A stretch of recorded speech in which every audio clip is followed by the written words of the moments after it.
السلام علیکم ورحمۃ اللہ وبرکاتہ۔ اللہم صلی علی سیدنا محمد وعلی آل سیدنا محمد صلاۃً دائمۃً بدوام ملک اللہ۔ عزیزان گرامی، اللہ تعالیٰ کے اسماء حسنی کا بیان۔ پانچواں اسم القدوس۔ القدوس برائیوں سے پاک ذات۔ جو شخص روزانہ زوال کے بعد اس اسم کو کثرت سے پڑھے گا، انشاءاللہ اس کا دل روحانی امراض سے پاک ہو جائے گا۔ القدوس کے معنی اور خواص بہت زیادہ ہیں، لیکن علماء کرام مشائخ اعظام کے تجربات میں جو آ چکے ہیں تو وہ 9 ہے۔ القدوس جل جلالہ نہایت پاک، برائیوں سے پاک۔ خواص 9 ہے۔ جو کوئی 1000 بار اس اسم کو پڑھے گا سب سے بے پرواہ ہوگا، یہاں تک کہ ناجائز شہوات سے بھی، بدکاری سے بھی، زنا سے بھی، شراب سے بھی، نفس کے شہوات سے بھی۔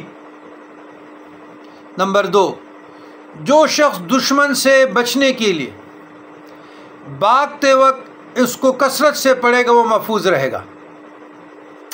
نمبر 3، جو سفر میں اس اسم کی مداومت ہمیشگی کرے گا کبھی نہیں تکے گا۔ یہ جو شوگر کے مریض ہیں، بلڈ پریشر کے مریض ہیں، اور جن کی اعصاب کمزور ہے، جن کی ذہن کمزور ہے، ان کے لیے یہ اسم تریاق ہے، مجرب ہے، اکسیر ہے۔ نمبر 4، جو اس اسم کو 319 بار شیرینی پر پڑھ کر دشمن کو کھلائے تو دشمن مہربان ہو جائے گا۔ نمبر 5، جو زوال کے بعد 170 بار یہ اسم مبارک پڑھے اس کا دل منور ہوگا اور روحانی امراض سے پاک ہو جائے گا۔ نمبر 6، جو کوئی 40 دن تک خلوت میں 1000 بار یہ اسم مبارک پڑھے اس کا مقصد حاصل ہوگا اور دنیا میں اس کی قوت تاثیر ظاہر ہو جائے گی۔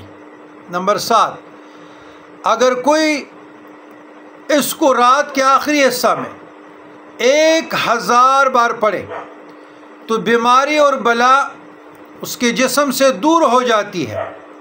نمبر 8، نماز جمعہ کے بعد 150 بار سبوح قدوس رب الملائکۃ والروح، لیکن میں اس میں ربنا پڑھ لیتا ہوں۔